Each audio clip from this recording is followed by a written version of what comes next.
webinar monthly.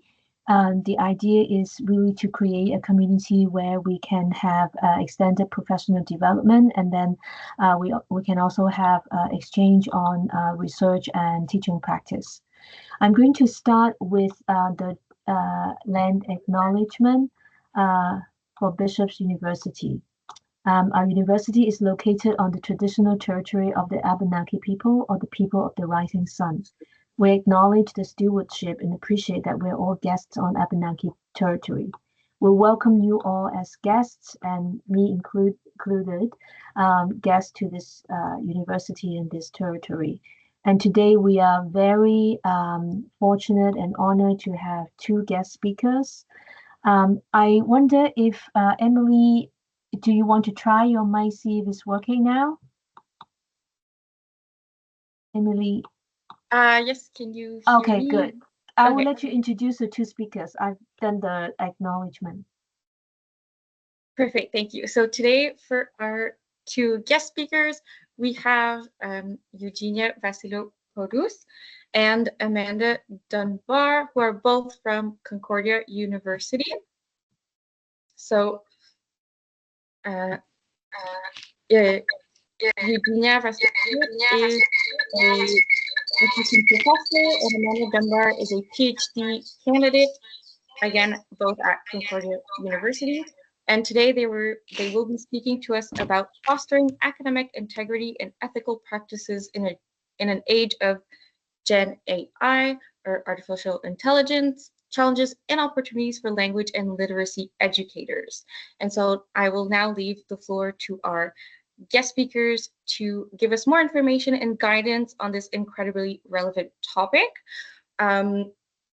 Just to make sure that everyone is aware, this webinar will be recorded, so you're welcome to leave your cameras on or off. If you would like to, you can ask any questions in the chat throughout. There will be a time at the end so that we can discuss and answer those questions. And again, you can leave your emails if you would like to be part of future For Real webinars as well.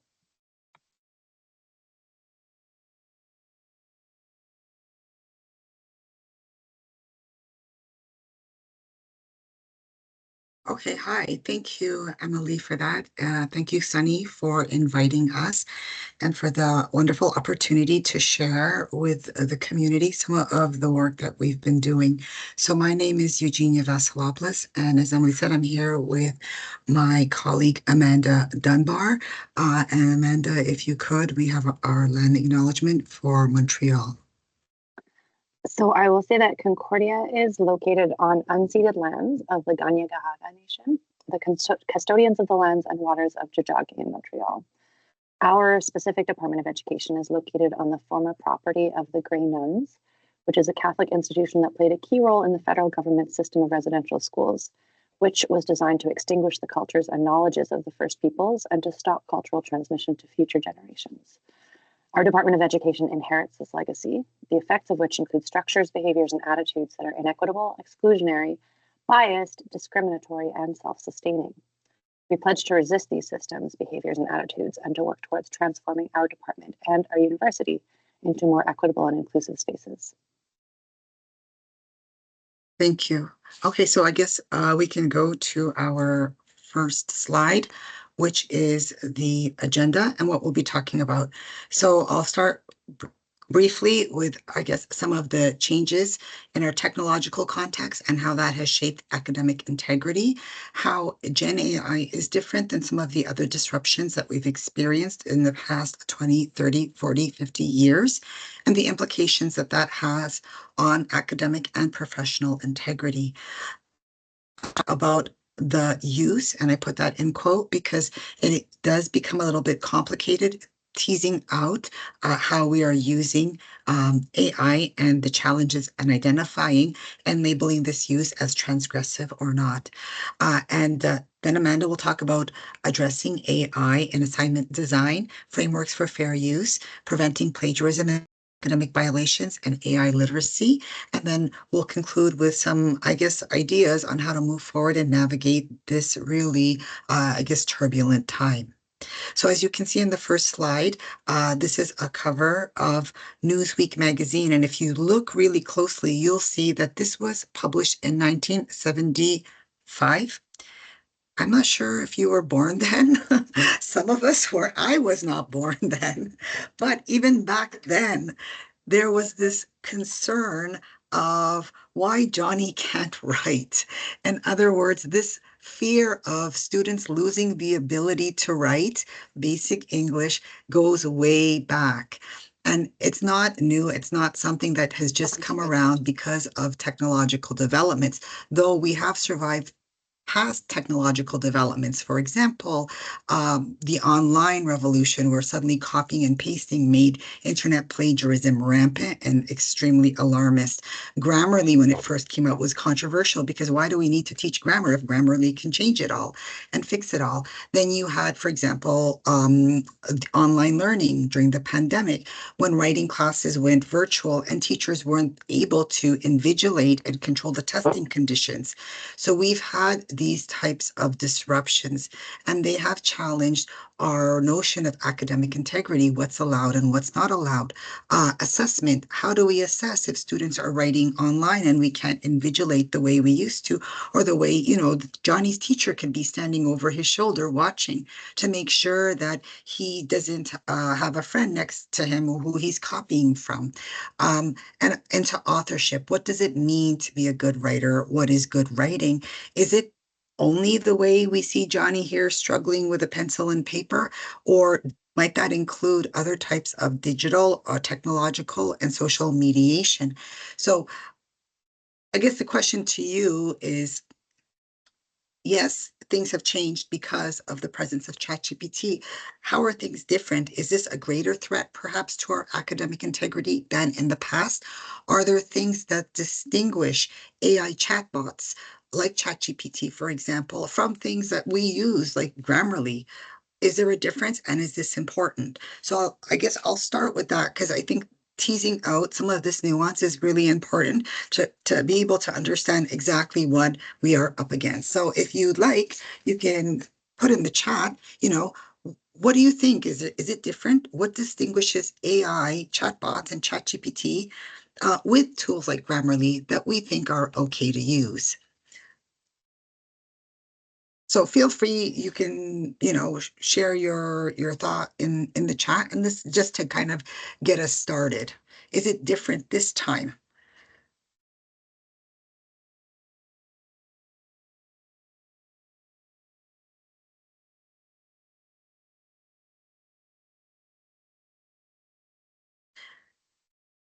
Amanda says, I think it's a difference of degree more than kind. And AI can write for the students, says someone. I think it used to be different, but even Grammarly uses AI now. Exactly. I think that these are very valid points, that it is different, definitely in terms of intensity. So here someone is saying that it's different because with Grammarly students, we're still coming up with ideas, so the idea generation, and that the content can be misleading and it might not be entirely correct based on the LLM. So those are some very important points. And as you can see, we'll go to the next slide. And I think I gave it away as a kind of hint that it is somewhat different, definitely in terms of intensity, frequency, output, also perhaps different in terms of accuracy.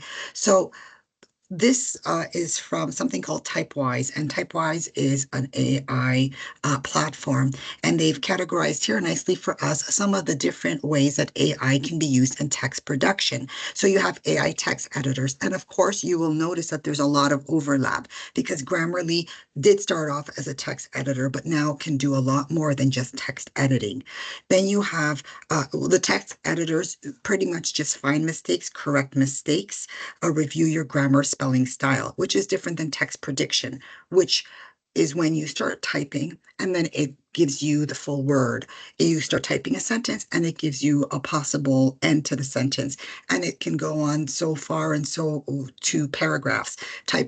start typing 1 or 2 sentences, and it'll give you a whole paragraph as a suggestion. So that's called text prediction, which again is quite different from complete text generators, because a text generator, such as ChatGPT, which is a text generator, are auto writers. And here you can just put in a prompt or a question, and it can produce something very large, robust, extensive, based on really minimal input. So one is a change in terms of intensity and the amount of input needed for output, the speed of it. These are all based on large language models, depending on the types of questions, depending, of course, on the language that you're using, you'll get a different range of accuracy. And the accuracy also is changing. What I'm trying to show here is that there is more perhaps going on than in the past. And again, bringing up very serious concerns in terms of academic integrity. When we talk about AI tools, as you can see, there is a range. What are the range, or what are the rules covering this range? Because there's a very big difference between using something as a text editor than to something like a text generator. Also, in terms of authorship, what is good writing? Using a text editor means that you can still be a good writer, because all professional writers clearly use text editors. We know that. And then in terms of assessment, when we are assessing students, when we're designing activities and assignments, what are we looking for? Is it important that they have no grammar errors? And again, that we would have to decide depending on what we're looking for and what the learning objective is. And how we want them to demonstrate their learning. So I think that this is a good starting point to see some of the difference, perhaps, in these tools. So we can go to the next slide then. Okay. In terms of academic integrity, as you can see, it does get a little bit fuzzy. And by that, I mean what is honest, what is fair, what is trustworthy, what is expected does blur. And that does so especially because of the speed that technology changes. In the same way, we need to think about the responsibilities and the professional integrity that we have towards our students. And I say this because a lot of academic integrity discourse is centered on what we want students to do and our expectations of students, without so much on what are the expectations of instructors or educators or administrators.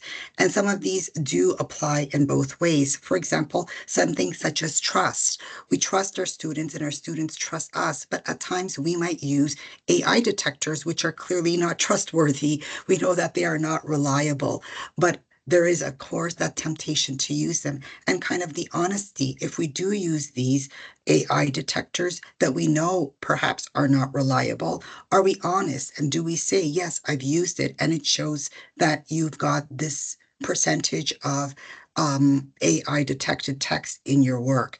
So the point I'm trying to make here is that there definitely is a two-way street in terms of academic integrity and professional integrity, and that this is something that definitely is evolving. Keeping in mind now that we have, and we can go to the next slide where we can see some of the different approaches.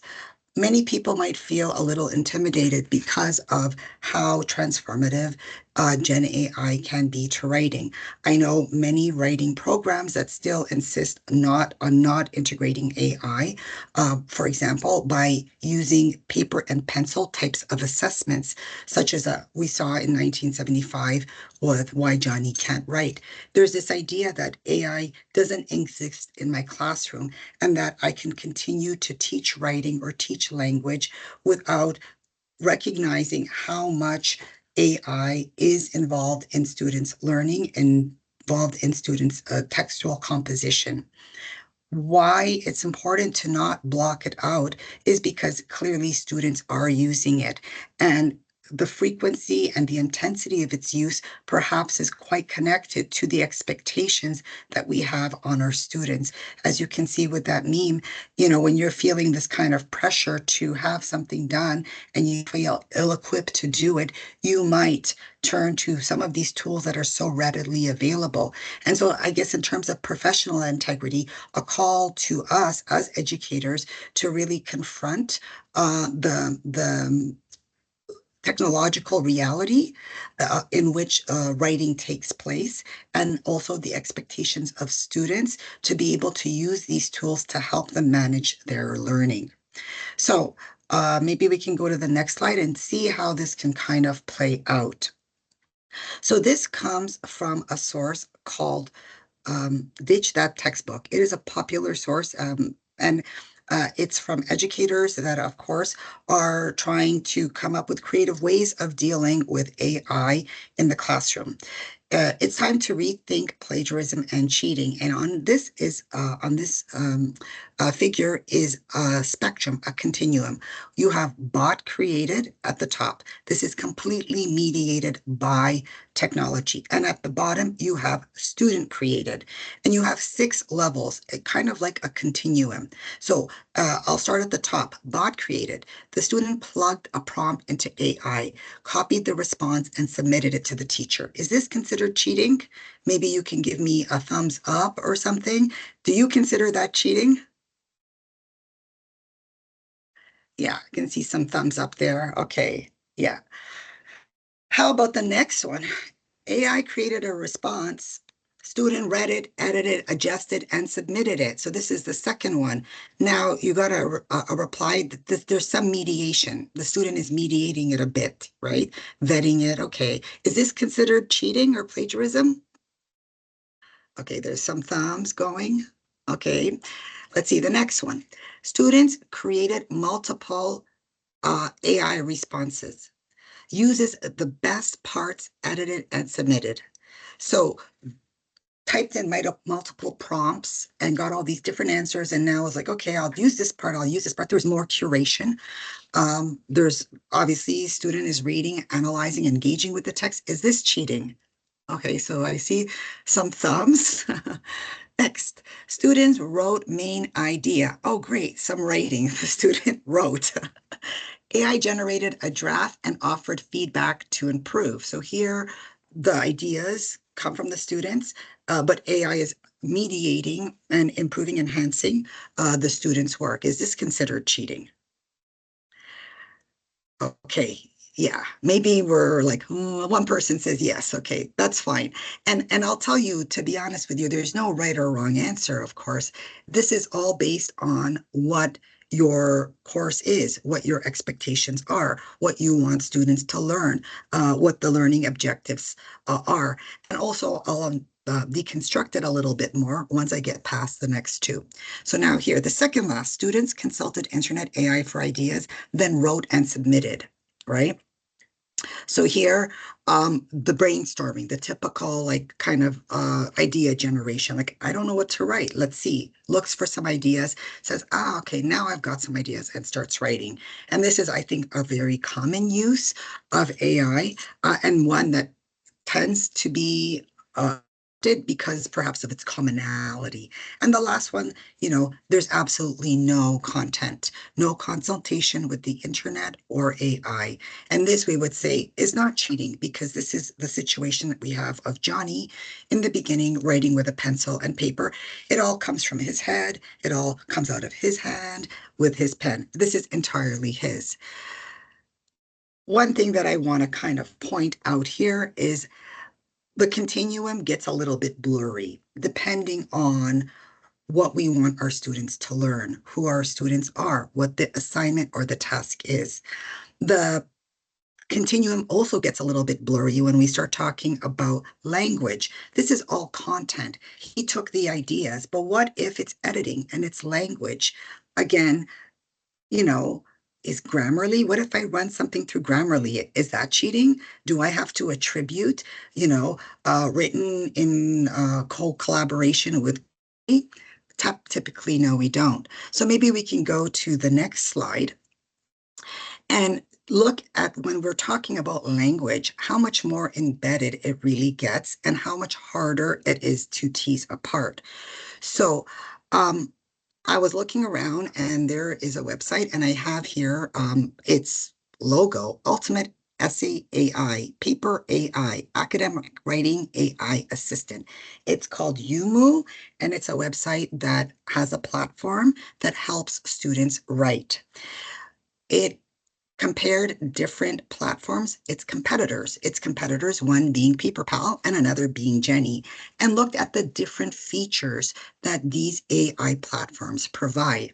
These are very different because these are embedded, meaning once you pay, you subscribe, you download it. When you open your computer and you use Microsoft Word, these are there. You're not consulting anything. They are built in, like Grammarly is. So it'll start making recommendations. It'll start showing me different formations of sentences, and it's working with me not asking me anything.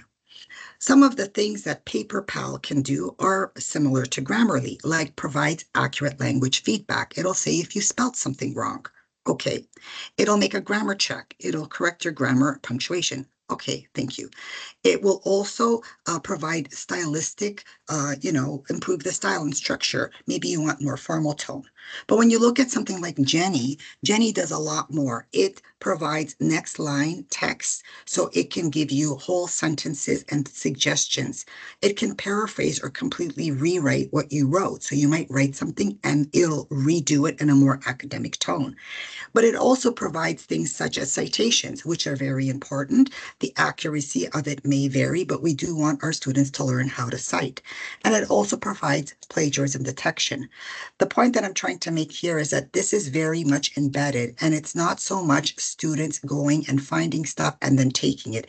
It's already in there, making it a lot harder to identify if your student has been using this or not. And it can very well be the case that your student has been using AI assisted writing from the very start. And we can go to the next slide, where it leads to the question of people saying, I know what my student sounds like. I know what her writing looks like. I know this is not her writing. But if your students have been using assistive software, especially language embedded, you've been reading it all along. So you don't really have a control sample like Johnny, perhaps invigilated like that, to compare it with.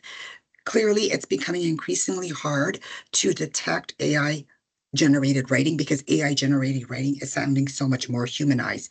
Equally, it's harder to detect it in our own students because so much of the writing we read from them is already AI enabled and AI enhanced. And that means that when we're marking our students' writing and we're looking for authentic writing, do we even really know what we mean by authentic writing? Are we meaning things like the situation of Johnny, that situation of being in a classroom, paper and pencil, because majority of times we're not writing like that. And it also leads to another question here that we have of things like, I'm teaching a level of ESL. I expect this type of mistake. If a student writes perfect, he doesn't belong in my level or he cheated. And so we become suspicious of improvement. And we also become suspicious of places where we see development or mastery because we think if the student is in this level, there's no way he can write like that. And I find that this is a very difficult bind and an assumption that we have to check because that is also our responsibility as instructors in terms of being fair and honest. And so we'll go to the next slide. And I think Amanda will take it over from here and talk a little bit about policies. Thanks, Jean. So to get us into this, I wanted to share a study I read about that was done last year that looked at the policies of public school boards in Ontario towards AI. The researchers' idea was to get a sense of how education policymakers perceive the opportunities and the threats of AI by looking at the documentation that they're creating about AI. But what they found was that only 2 out of 31 school boards had policies that explicitly addressed AI. It was more common to have policies around digital technologies in general. And those tended to be framed as a danger to student privacy and a danger to academic honesty. more than anything else, which comes back to what Jean was saying earlier about how some elements of this discussion have been around for a long time, because these types of policies predate the widespread use of Gen AI. But I think it's interesting to consider that AI is arriving in this context that's already steeped in a lot of distrust and concern and uncertainty. Another thing that the researchers noticed was that the existing policies, which again, were not specifically about AI, tended to leave out guidance on how educators could concretely adapt their practices to the technological context. There wasn't a lot of detail given about this in the study write-up, so I have to interpret a little bit, but I interpret this to mean that the policies said more what not to do rather than what to do when faced with these kinds of challenges. So I'm curious to know what it's like where you work. What policies do you have? Which policies do you wish you had? So I'll again ask people to please share in the chat what policies your workplace has around Gen AI, and I'll just give everyone a minute to think about that and put it in.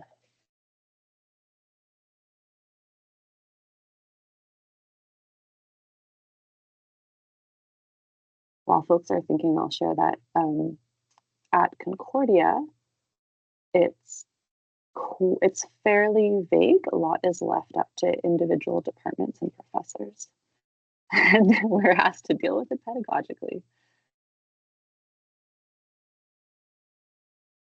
I'm also, I mean, as I mentioned, I'm really curious to know if you aren't necessarily 100% satisfied with the guidance and policies that you have, what would you like to see that you don't see?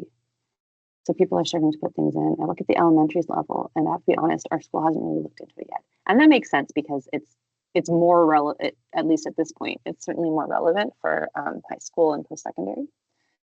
Use writing codes. I'm guessing that's, is that like an honor code kind of? And policies that support constructive and pedagogical use of AI, yeah. As a university student, not much is being done about it by the teachers that we know of. We know some teachers use it to produce activities and assignments. I tried to do that this year with my class, but I wanted it to produce elementary school student exemplars, and I couldn't get it to do it. I couldn't get it to write like an 8-year-old. That might be because there's not a lot of 8-year-old writing on the internet. Okay, thanks for sharing. So it sounds like there's not a lot. It sounds like people's real life experiences kind of match what those researchers found. Here's one more. It's forbidden to use it in some assignments as students, but some teachers allow it as long as you provide evidence of it.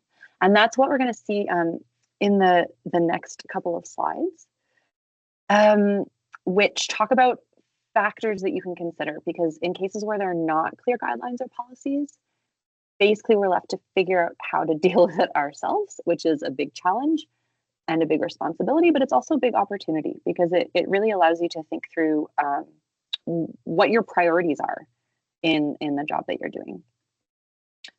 So here are some suggestions from U of T for questions to think about when you're starting to develop your own policies on AI. First of all, how familiar are you with Gen AI? Have you used AI tools like ChatGPT? Do you have the vocabulary to talk about them and explain the differences between different ones? What are the learning outcomes that you're looking for? What do you want students to get out of doing this assignment? How do you want AI to support this learning, or how do you not want AI to support this learning? How, if students do have AI support, how would that change the learning outcomes? And then thinking about the different components of the assignment, if AI support is involved, how would it be involved? Maybe in certain parts, but not others. What additional processes would students need to engage in? Maybe processes of documentation. What additional materials do they need to produce? So perhaps they would need to share, if they use an AI chatbot, they might need to tell you what prompts they used or submit multiple iterations of the same assignment. And then think about your assessment. So if AI is involved, how does that change what competency you're assessing? This is sort of the other side of the learning outcomes, right? So like, what are students getting out of it that's different if they use AI? And as a result, what skills or knowledge are you actually assessing? So next, I'll show you some different frameworks that incorporate some of these questions or similar ones. And there are lots of these out there, but here are a few that we thought were interesting and might be useful for you. So this first one uses a traffic light metaphor, which is nice because it's very, very understandable, even for young children. This one doesn't talk a lot about the details of how AI might be used or which specific software it might be and what the affordances might be of those softwares. So it's more of a permission structure where if something is like a red light assignment, then it means no AI use at all. If it's a yellow light assignment, then it means maybe, but students have to ask. If it's a green light assignment, then yes, it's fine. And maybe in that case, you'd require certain documentation of the process that students used. It basically is a way for you to make it clear where you stand about AI use very broadly for a given task, but then you have to sort of negotiate the details case by case of what that might look like. So the second one also uses a red to green kind of scale, but it goes into more detail about how AI could be used for a given assignment. So no AI is pretty clear. Full AI is pretty clear. You may use it throughout your assignment to support your own work, and you don't have to specify how you did that.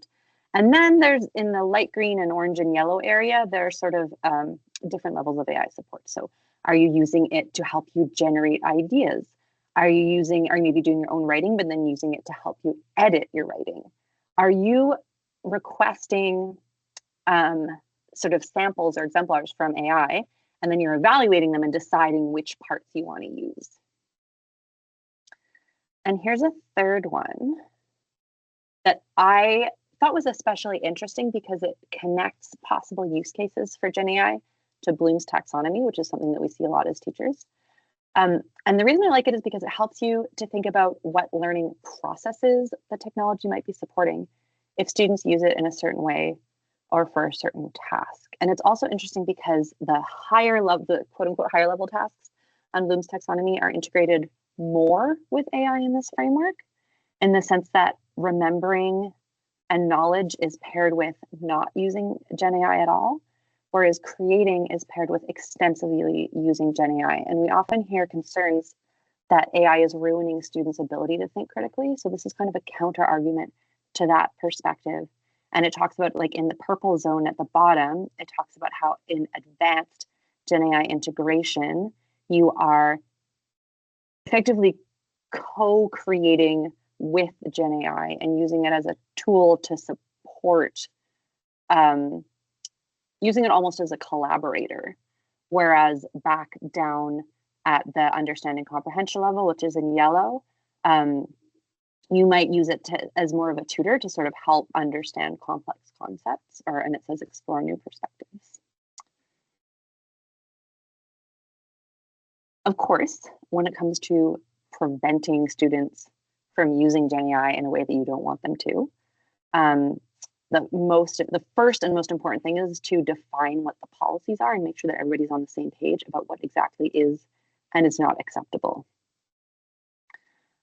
Once that's really clear, when you're trying to, you can think about whether what you're trying to convey to students is more content-based or more skills-based. And if it's content-based, you might consider assessing understanding in other ways, like besides writing, like student conferences are a good example.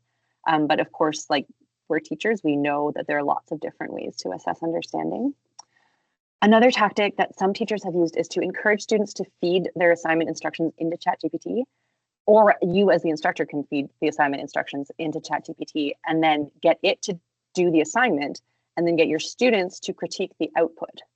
So we all know that teaching is one of the best ways to learn, and you can use ChatGPT as your student's student, which can be a nice way to target metacognitive development.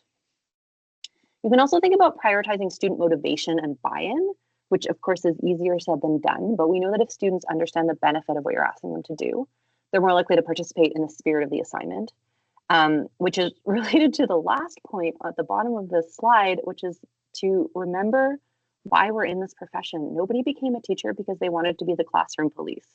So if you can sort of tap into what motivates you, it can help guide practices in this context as well. And before I hand the presentation back over to Jean, I wanted to tell you about one more academic study that was published last year. I read a handful of research papers that brought ChatGPT specifically into classrooms and had students engage with it, and found that students were engaged and they learned some things. But there was one that was different in that they used a custom chatbot that was like a modified ChatGPT to support high school students writing.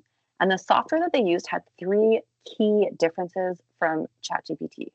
So the first one was structured prompts. So students were required to say the role that they wanted the chatbot to play, as in the perspective that it would take in its writing, the context for the assignment, and what the task was itself. So they had to define those 3 elements. And then they had limited tries. So they couldn't just guess and check over and over and sort of like randomly throw things at the wall and see what would stick. They had to be thoughtful about what they were asking for. And finally, the software always produced 3 to 5 different outputs. So students had to sort through them and curate and decide critically what was the best one, or which elements were the best for them to use. And these are sort of subtle differences from the standard ChatGPT, but they made a really big difference in the way the students approached the tasks, and ultimately contributed to the students increasing their AI literacy, because they were breaking down their use of AI in a specific way. So now I'll pass it back over to Jean for the next slide.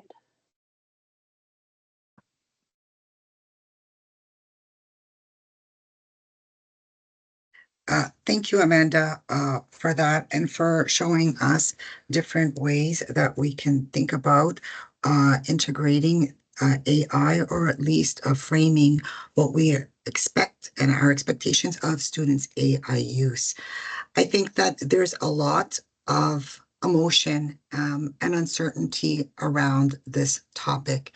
And I think the work that Amanda just referred to is a very ambitious project to ask students to use AI to make it where it's mandatory, because there's so many feelings attached to this technology and to this idea of academic integrity. As an educator, somebody who's been working in writing instruction and language education for a long time, I know that I also have a lot of feelings about this, and it's really hard to process. And what I would suggest in terms of moving forward as a community of practice, as teacher, educator, researchers, is to be really reflective of our engagement and our interaction with AI. One thing that I've been doing is documenting in a type of critical reflection, self-study, autoethnographic approach, my interactions with AI, what I do in my class, how my teaching and my assessment is shaped by me being nervous that some student might be using it transgressively, me being suspicious, for example, of students finding answers and not being truthful in reporting AI use. I think it's important to be aware of this, because this consciously and unconsciously really shapes how we continue moving forward as educators with this giant technological disruption. I journal my thoughts every time I encounter AI, and I think, how does this make me feel? What does this make me do? And some of the things I've reported here and I've shared with you are observations of myself. For example, when a student improves so much, I get suspicious, and I'm thinking, did he use AI, or did he really improve that much? And it's small things like this that make you also more confident and comfortable and curious in terms of how you can bring it into your classroom, of course, for more equitable and more inclusive teaching. How does it change your assessment? And again, thinking about who does this impact? Anecdotally, I will say a very quick story that really made me change how I think about this. It's a case in Connecticut where a young woman graduated high school in public school in Connecticut, got accepted to university. And when she got accepted to university, she sued the school board in Connecticut because she said she didn't learn how to read and write. And she managed to make it all through high school using Google assistive tools, speech to text. And and was very successful in her use of this tool, that she graduated with honors, that she got into university. But again, when we think about regulating technologies, we need to think about who it serves and who it doesn't serve. And I think in the name of ourselves and our professional integrity, we have to ask ourselves who we want to be as teachers and who we want to, again, serve and who we want to support. And with that in mind, a lot of, at least my engagement with ChatGPT and technologies has been very curious and very provocative, perhaps to see again how this can be integrated into our teaching and learning for more equitable outcomes. And I don't know if anybody has any questions. Thank you, everybody, for your keen attention. I wanted to wrap up with enough time for discussion, because I think that we might have a lot to say, or this might have provoked some degree of thought. So you have any questions, please feel free to put it in the chat, or you can also use your mic. I'm not sure if we can moderate like that, but I'm very curious to hear what you think. Jean, I wonder, would you like me to go to the last slide, which is the example from your class?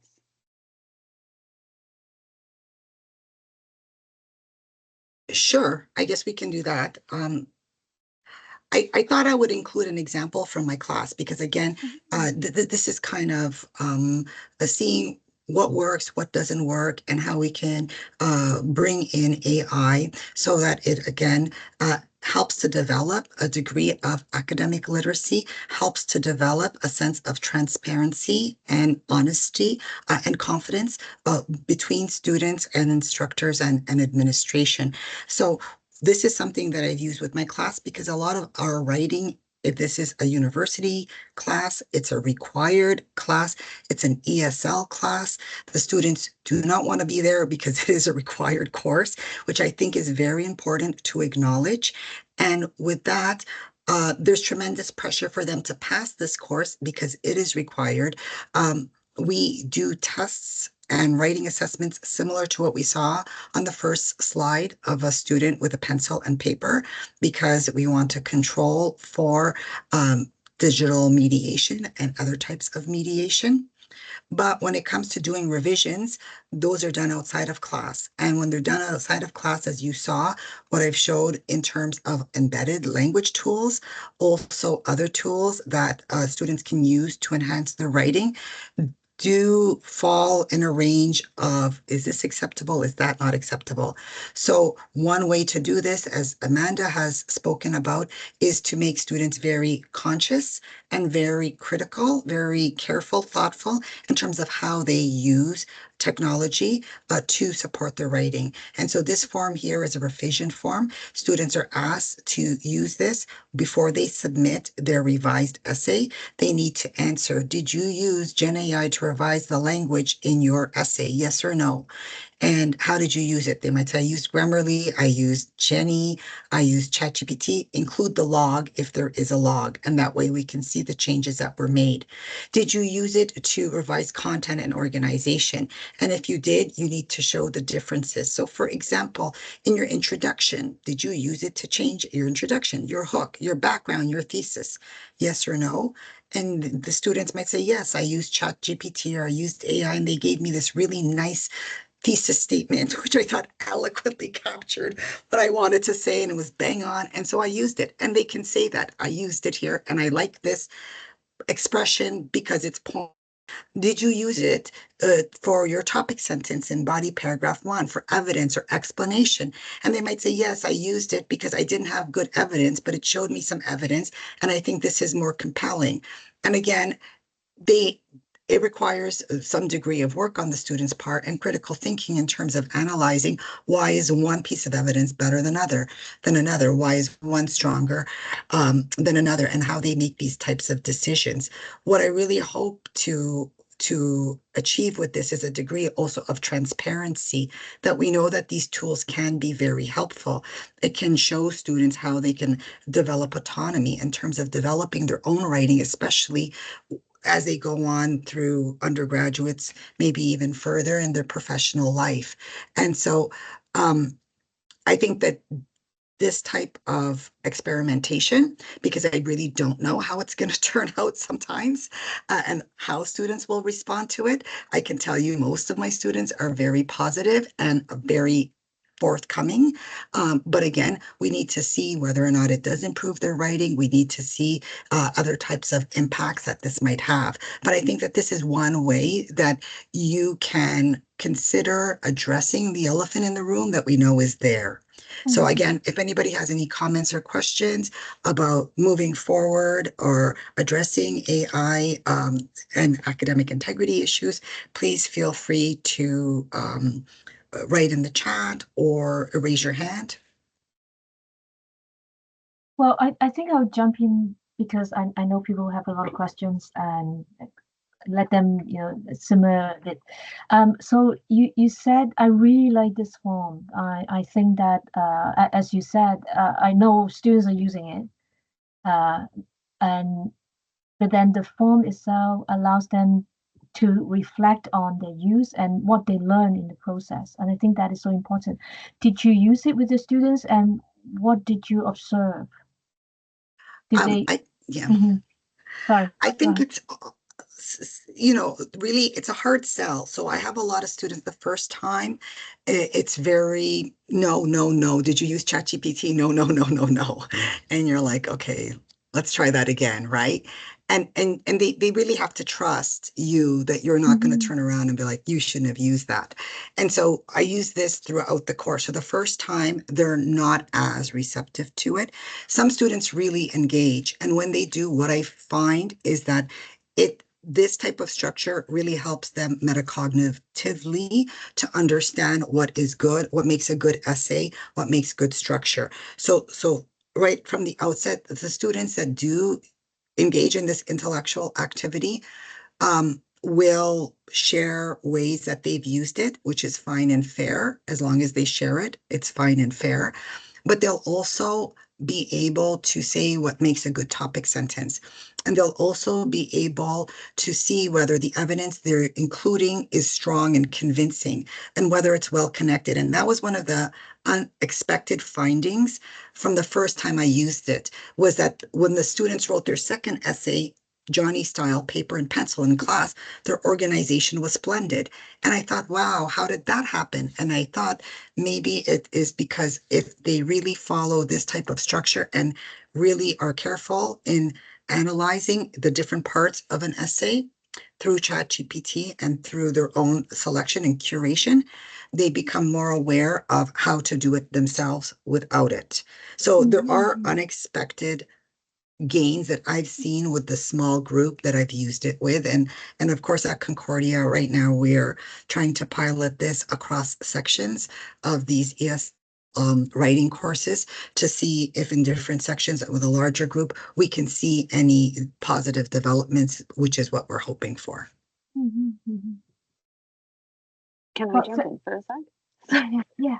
I just, I think this seems so connected to what we were saying about motivation and engagement too, because to me, like, Jean, you're talking about trust a lot, and that's so important for those things. And I feel like my instinct is that students who are allowed to use Gen AI may feel that they are trusted, and also feel that what they're learning has perhaps more potential for real world application, because they'll have access to these tools when they're sending emails in their job or whatever. So I wonder if having something like this actually contributes to buy-in, which contributes to students wanting to like participate in the spirit of the assignment. I think after the first time they do it, the second time they're quite eager to do it and it's more developed, and the third time and so on. So, and I find it's also getting a lot easier because a lot of their other instructors are asking the same thing. And many disciplinary, or what they call content courses, instructors have been asking for chat logs. So what I'm asking for, what I'm saying doesn't seem so bizarre anymore. And so that's what I found this semester, for example, when I said, does everybody know what a chat log is? They all said, yes, of course. I said, okay, good. Very well then. So we understand that you can submit this, your chat log. Yes, of course. And I figure that it's almost a kind of institutional movement towards integrating AI more in at least the universities. So I guess that's a good question in terms of high schools or elementary schools, different trends there. I wonder if any high school teachers like your feedback and your questions. I know in some schools this is forbidden, right? Some of you said. Okay, Emily. Yes, first of all, I just want to say thank you to both of you. I think this information is really, really interesting. Like even as a student teacher, I've slowly started like experimenting with using AI. So I think it's really interesting to see how we can integrate it in the classroom. And I really liked the like light system with the different levels of assignments where you can integrate it. So I was actually really curious about one of the examples you gave of how to use it with using it as a student for to help support the actual students. And so I was just wondering if you had any examples of what that could look like in a classroom practically. Or yeah. Yeah. So I'm trying to think if I've seen like a really concrete example of like how this was used with a specific assignment. And I'm not sure that I have, but sort of my impression of it and the way that I understand what I've read is that you almost need to like give your students a goal without the intermediate steps. So like you want them to write a text that has some parameters that are maybe not totally direct, and then they have to figure out how to get ChatGPT to do that for them. So it might be something like I'm trying to think of something that ChatGPT wouldn't do well the first time. So it's not particularly good at working without an example. So you might give students like an example story, like and say, I'd like you, let's say like the giving tree is something I've been thinking about lately. I don't know if you're familiar, but it's like a picture book with pretty explicit themes of growing up and community and supporting each other and giving back and things like that.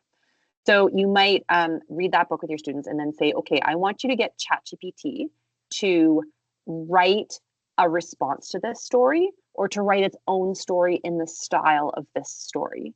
And then the students have to go and figure out how are they going to give instructions that will make it do that. Because if you just say, write a story in the style of the giving tree, it might match the language, but it might not match the themes. It may not match the format of the number of lines per page. So it sort of forces students to think about a different level of detail through trial and error as they give prompts that don't work, and then they have to like refine them and think about what's missing. It's almost like there's sort of a classic activity where you have like elementary school students write instructions for something, for some procedure, and then you follow the instructions and like they're making a peanut butter sandwich, but they forgot to tell you to take the lid off the jar of peanut butter, that kind of thing. It's a little bit equivalent to that. So it is really turning the task of giving instructions to AI as an assessment task itself.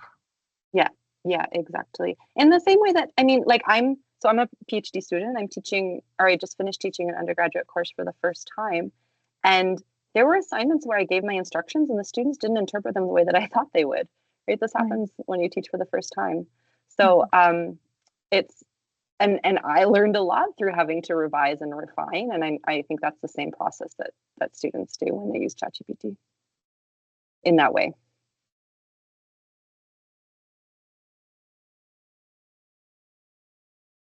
Do you have any other questions or comments? Please feel free to write on the chat. Yes. Gimulina, you can open your mic. Hi, Hello. I'm Lilia, and Yeah, sorry. hi. I'm a high school teacher from Montreal, and this question of artificial intelligence is,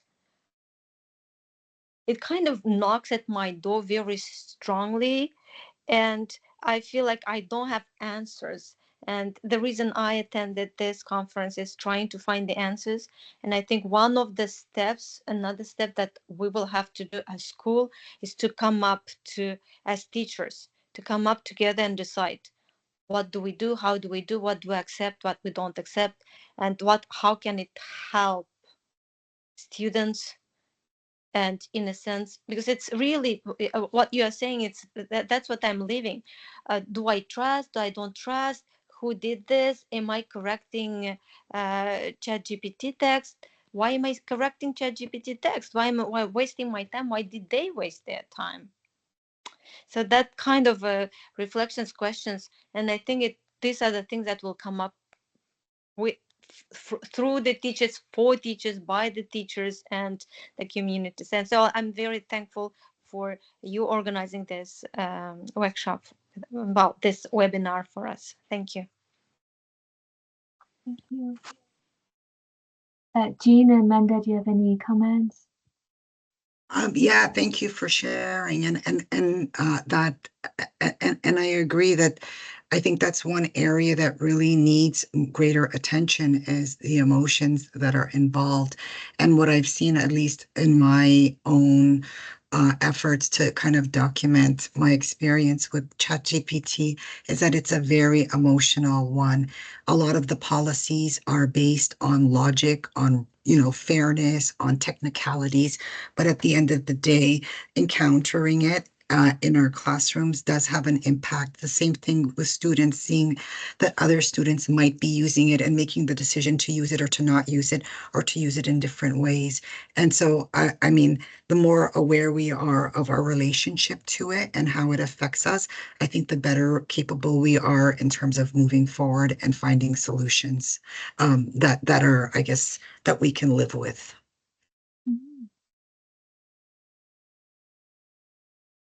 Amanda, do you want to add anything? Sure, I'll add a little bit. I mean, I think there are a lot of what we know to be best practices in education that are effortful and time consuming and get deprioritized, that I think these technologies might force us to reprioritize, like really thinking very carefully through our goals for our students and whether the way that we're assessing them matches those goals. So I'm optimistic that this could move us in a really positive direction because of the challenge that it's posing. I think it's 5 o'clock. I just want to thank you for this very, very informative and very thoughtful presentation. I really appreciate the suggestions that you both gave, particularly, how you reflect on your own practice and document it and think about what is fair to whom and why we're using it. I think those are really big takeaways for me also, because I've also encountered cases like this, and as you said, it is really emotional. But at the same time, do we teach our students literacy in using AI, and how do we support them in using it in a more critical way? And Lydia, you mentioned about, it has to be from the school, from the teachers. You have to decide a policy that reflect the needs of the context. And I think in doing so, we will all be reflecting on our assignments, right? Sometimes we just go ahead and go with the flow without thinking that what's the purpose. I think by having confronting with this challenge, now we really have to rethink what is the purpose of our assessment and what are we assessing, and how do we design it in a way that we can really assess what we want to assess and turn assessment into a form of learning for students as well. Well, thank you so much again. Thank you for coming. And we have, I put on the chat already, our last webinar is going to be also about AI. So stay tuned, and we will send out the information very soon. Thank you so much for coming. Thank you, everybody, for your kind comments and your attention. Thank you. Thank you. Bye. Bye.